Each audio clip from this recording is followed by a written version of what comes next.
Standard 10th chapter 3 text book exercise 3.2 में question 3 में first है the difference between two number is 26. Let the first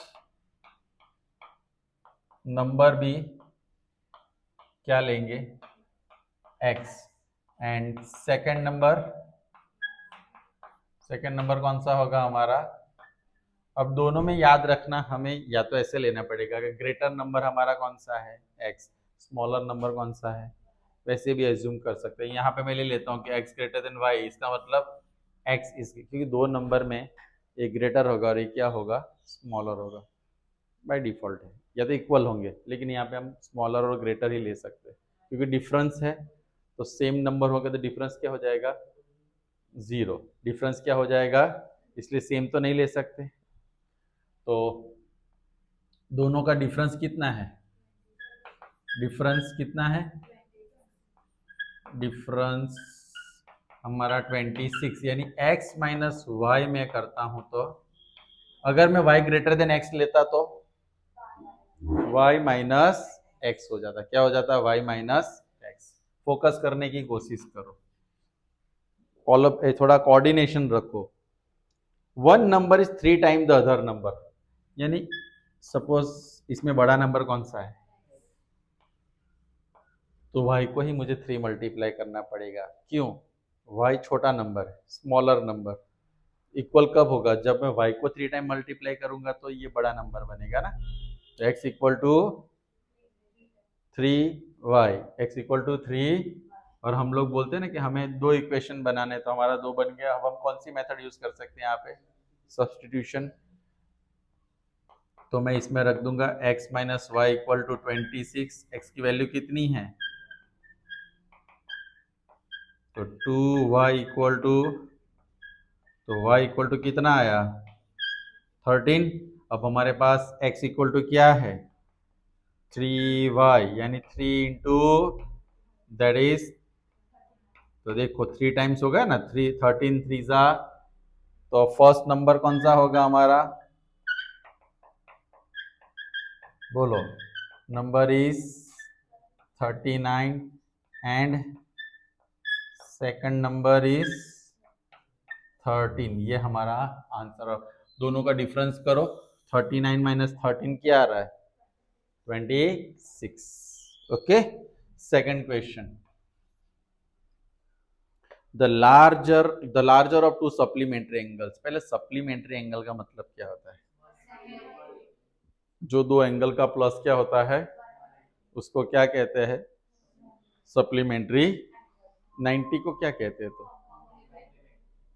right. लेकिन यहाँ पे बोला गया है the larger of two supplementary angle exceed the smaller by 18 degrees find them. लेकिन हमें दो सप्लीमेंट्री में से लेट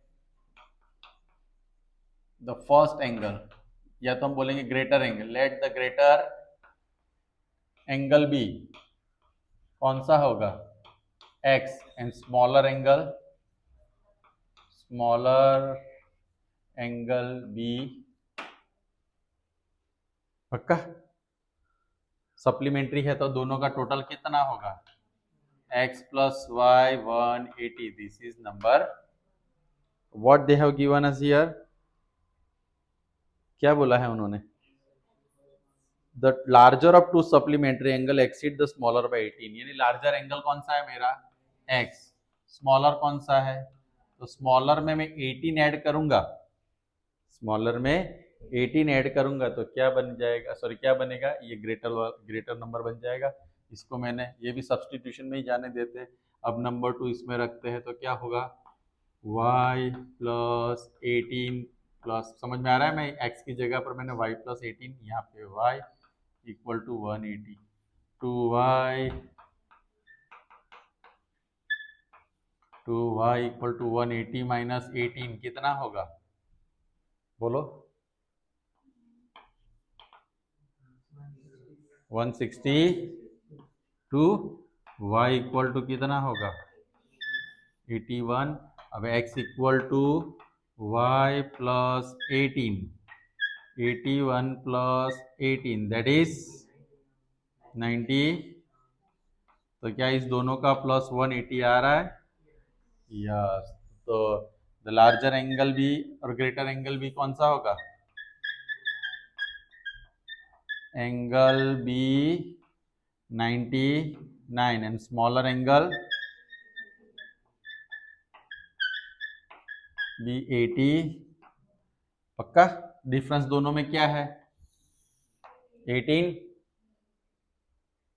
x माइनस वाई क्या हो जाएगा? क्लियर? जागते रहो, आप लोग क्यों इतना अपसेट हो? ऐसा है कि बारिश में ज्यादा स्टूडेंट नहीं, हम क्यों आ गए, ऐसा तो नहीं हो रहा है किसी? ऐसे भी आज 2 भी आने वाले थे तो मेरा तो सिलेबस चलने ही वाला था, नहीं तो फिर पीछे रह जाते हैं ना। The coach of cricket team by 7 bats and 6 balls for ₹38. Let the price of bat be X and ball be Y. अब उन्होंने क्या बोला है? और 7 बैट्स एंड 6 balls, 7 बैट यानी 7x। चलो मैं लिखता हूं 7 इंटू बैट्स प्लस 6 बॉल्स। कितने रुपीस में हो रहा है टोटल वैल्यू? कितना? अच्छा, कोई 3800 बोल रहा है, कोई 3, इसलिए थोड़ा कंफ्यूजन हो जाता है कि मैं लूँ तो क्या लूँ। तो 7x प्लस 6y 3800 नंबर। पक्का? अब later C buys 3 bats and 5 balls. 3 bats plus 5 कितने रुपीस में बाई कर रहे हो लोग? ओहो हो, तो 3x प्लस 5y 1 था। अब इसमें मैं एलिमिनेशन मेथड ले क्योंकि हमने ऑलरेडी सब्स्टिट्यूशन के 2 क्वेश्चन कर दिए, तो एक एलिमिनेशन ले लेते हैं। पक्का? चलेगा? ये नंबर 1 में यहाँ पे 5, यहाँ पे क्या है 5 6, तो यहाँ किससे मल्टीप्लाई करेंगे? यहाँ किससे मल्टीप्लाई करें? दोनों साइन सेम है, तो मैं लिखूंगा कैसे 5 इंटू इक्वेशन। ऐसे तो आपको सब्स्टिट्यूशन यहाँ पे बोला गया है कि सब्स्टिट्यूशन मेथड वाली एक्सरसाइज, लेकिन हमने 2 किया है। अब इसमें हम लोग थोड़ा दूसरी मेथड की प्रैक्टिस कर लेते हैं, राइट? 6 इंटू इक्वेशन और 5 7 जा 5 6 जा, मार ही डालोगे, बराबर है ये 3500। अच्छा, यहाँ पे x आएगा, ओके। 13 सॉरी हाँ 18x 6 5 जा, और यहाँ पे 6 0 6 5 जा 36, कितना 10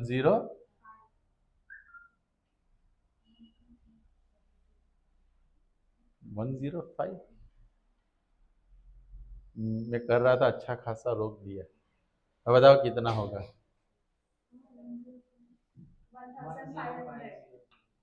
वैसा? इसको 10,500 कहते हैं, इसलिए मैं बोलूँ 10,500 कैसे आया। इसको क्या कहते हैं? कभी कभी मुझे मेरे खुद के मैथ्स पे डाउट, के सिलेबस इतना चेंज हो गया कि अब मैं मैथ्स भूलने लगा हूँ। अब हमें सब्ट्रैक्शन करना है, इसलिए मैं बोला ऐसे क्यों करता, मैं फिर भूल जाता हूँ, जैसे तैसे याद करके घर से आया होता हूँ। 17x, अब इसका सब्ट्रैक्शन क्या होगा? 8,500, कोई 8,500 बोलेगा, 8,500 को मैं किससे डिवाइड करूंगा? राइट? तो ये वाला ले लेते हैं 3x प्लस कोई भी एक इक्वेशन में हमें रखना है ना, x की वैल्यू कितने 100 है, ये कितना होगा 1500। 1500 दूर जाएगा तो कितना रुपीज आएगा? 1750 माइनस 5y इक्वल टू कितना होगा? 250। 2 तो y इक्वल टू, तो price of the bat 500 price of the ball, वो आप लोग लिख लेना, राइट। ये मेरा कौन सा क्वेश्चन खत्म हुआ, थर्ड वाला क्वेश्चन। अब फोर्थ वाले में थोड़ा मुझे एक्सप्लेनेशन समझना पड़ेगा, मुझे नहीं आपको, मुझे समझाना पड़ेगा। मुझे तो थोड़ा थोड़ा आता है क्योंकि याद करके आया हूं ना आज में, आज इतने क्वेश्चन करवाने हैं। The taxi charges in the city consist of fixed charge together with the charge for the distance covered. पहली लाइन में आधे लोगों की पार्टी, बहना को प्यास भी लगी, बोल मैं रहा हूं। अब यहाँ पे एक टैक्सी में आप बैठते हो ना, ओला उबेर ऐसे मान लो एक टैक्सी है, तो आपका है ना क्या उसमें एक फिक्स चार्ज, जैसे आप बैठते हो, एक चार्ज तो आपको दे ही देना है, राइट। यानी अगर मैं 10 किलोमीटर जाता हूं तो पहला एक चार्ज मेरा क्या होगा, फिक्स, उतना दे देना है। फिर हर किलोमीटर का मुझे जो चार्ज उनका होगा वो हर किलोमीटर के हिसाब से देना पड़ता है। जैसे मैंने 5 रुपये चार्ज मुझे एक्स्ट्रा पहले ही दे देना है, 5 रुपीज। अब मैं 10 किलोमीटर जाऊंगा, उसका 3 रुपीज है मान लो, तो 10 इंटू 3 कितना होगा, 30। ये 5 रुपीज मेरा था, तो 30 + 5 कितना हो जाएगा, गया दिमाग के अंदर। तो अब मैं वापस ये लाइन पढ़ता हूँ, the taxi charges in a city consist of fix charge together with the charge for the distance का, for the distance of 10 kilometre the charge paid is 105 and for the journey of 15 kilometers the charge paid is 155. What are the fixed charges per kilometer and how much does a person have to pay for traveling a distance of 25? कितनी सारी बातें इसमें पूछी गई। तो सबसे पहले let the fix charge, fixed charge भी कौन सा लूंगा मैं, एक्स ले लिया, एंड चार्ज पर किलोमीटर, चार्ज पर किलोमीटर कितना होगा, रुपीज वाई। अब उन्होंने पहले कितना डिस्टेंस कवर किया, 10 किलोमीटर कवर किया, उसके लिए कितना रुपया दिया, यानी एक्स तो मुझे देना ही है। 10 किलोमीटर का चार्ज कितना होगा, 10 इंटू वाई, क्योंकि पर किलोमीटर कितना देना है मुझे, तो 10 किलोमीटर का वाई रुपीज के हिसाब से अगर मैं देता हूं, फिक्स चार्ज में देता हूं, तो कितना होगा, राइट। तो ये लाइन में क्या करूंगा, फॉर अ डिस्टेंस कितना, 10 किलोमीटर कितना था, 105। अब कितना है फॉर अ डिस्टेंस 15 ना, चार्ज कितना है 150, तो मतलब मेरा एक्स तो फिक्स चार्ज रहेगा, और 10 की जगह पर मैं क्या लिख दूंगा, 15y और 155, ये नंबर 1। अब इसमें एक्स एक्स एलिमिनेट हो सकता है, डायरेक्ट हो सकता है, तो कुछ करने की जरूरत नहीं, 1 माइनस क्या ले लेंगे हम, 2x + 10y 105 x + 15y 155 minus minus minus minus कितना होगा, -50, y = 50 अपॉन, यानी पर किलोमीटर मुझे कितना चार्ज लग रहा है, देखो तो 10 इंटू 10 100, 105 में से 100 जाएगा तो फिक्स चार्ज कितने रुपीज है, तो मैं क्या करूंगा यहाँ पे x +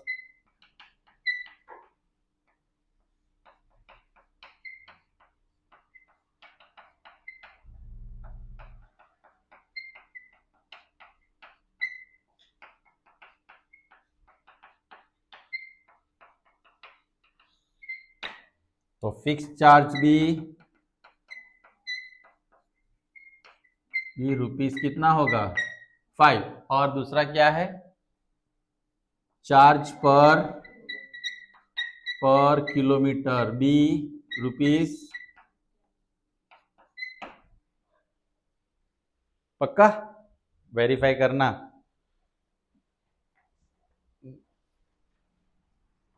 लेकिन इसमें और क्वेश्चन एक बाकी है, 25 किलोमीटर, 25 किलोमीटर का कितना होगा, तो मेरा फॉर्मूला क्या होगा, x + 25y, ये होगा ना, x फिक्स चार्ज है, 25 का चार्ज कितना होगा इंटू y, तो x की वैल्यू कितनी हमने फाइंड की, 5 रुपीज, प्लस 25 इंटू कितना होगा,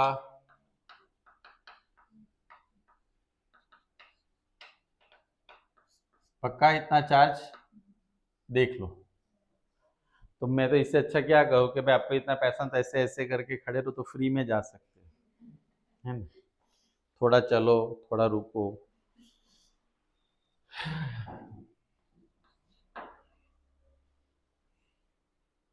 फिफ्थ, अ फ्रैक्शन बिकम्स 9/11। ध्यान से देखो, a fraction becomes 9/11 if 2 is added to both the numerator and denominator.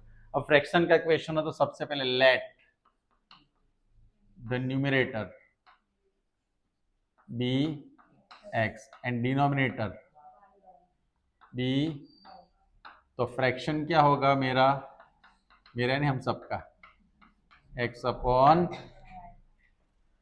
अब उन्होंने क्या बोला, fraction becomes 9/11 if 2 is added to both the numerator and denominator. अब न्यूमरेटर में भी 2 ऐड करना है, डिनोमिनेटर में भी 2 ऐड करना है, तो फ्रैक्शन क्या बन रहा है, 9 upon cross multiplication 11 x plus 2, 9 तो 11x प्लस 11 टू जा, ये क्या होगा 9y, 9 टू जा, अब मैं क्या करूंगा, 9y को इधर, 22 को इधर,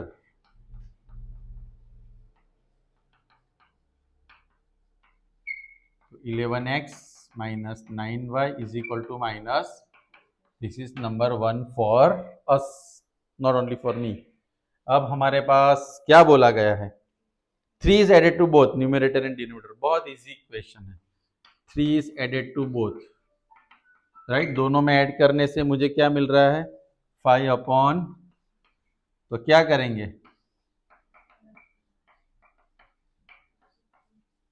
ये तो सबको पता है ना, क्रॉस मल्टीप्लाई,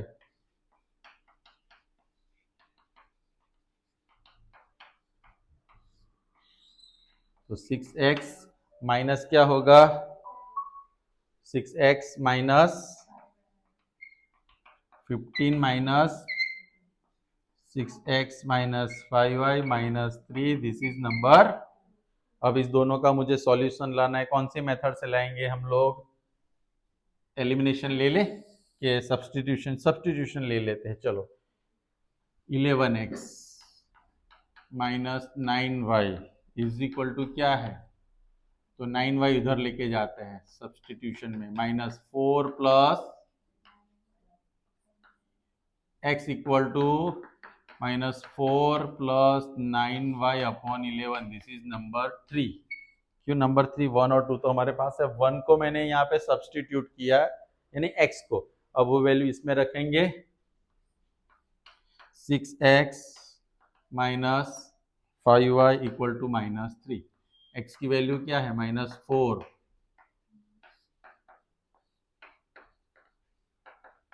बोलो क्या किया जाए, तो 6 इस दोनों को मल्टीप्लाई होगा और 11 एलसीएम लेके इन दोनों को, पक्का, तो माइनस 24, 6 9 जा, चलो अच्छा है याद है आपको, 55y माइनस 33 माइनस 24, इस दोनों में से क्या जाएगा, क्या आएगा मतलब माइनस, माइनस 24 उधर जाएगा तो plus 24 minus y equal to minus 9, y equal to, ये मुझे डिनोमिनेटर मिल गया। अब मुझे कोई भी एक इक्वेशन ले लेना है, चलो ये ही ले लेते, हमने लिया थर्ड नंबर, उसमें रख देते, x equal to minus 4 plus 9y, पक्का, 9 अपॉन 11, 9 9 जा 81 अपॉन 11, 70, यानी किसकी वैल्यू मिल गई मुझे, तो मेरा फ्रैक्शन जो है वो कौन सा होगा, x upon y which is 7 upon, पक्का, क्या हुआ, चलो 7 में 2 ऐड करो, 9 9 में 2 ऐड करो, तो 9 अपॉन 3 ऐड करो, 7 प्लस 3 10, फिर 9 प्लस 3 12, दोनों में से 2 कट होगा तो ये मेरा आंसर आया। 1 मिनट, अभी लास्ट वाला क्वेश्चन एज वाला है, मैं उसमें इक्वेशन बना के देता हूँ, सॉल्यूशन आपको करना है, पक्का? चलो नहीं वो बाद में करते, चलो इतना पहले खत्म कर दो। ओके।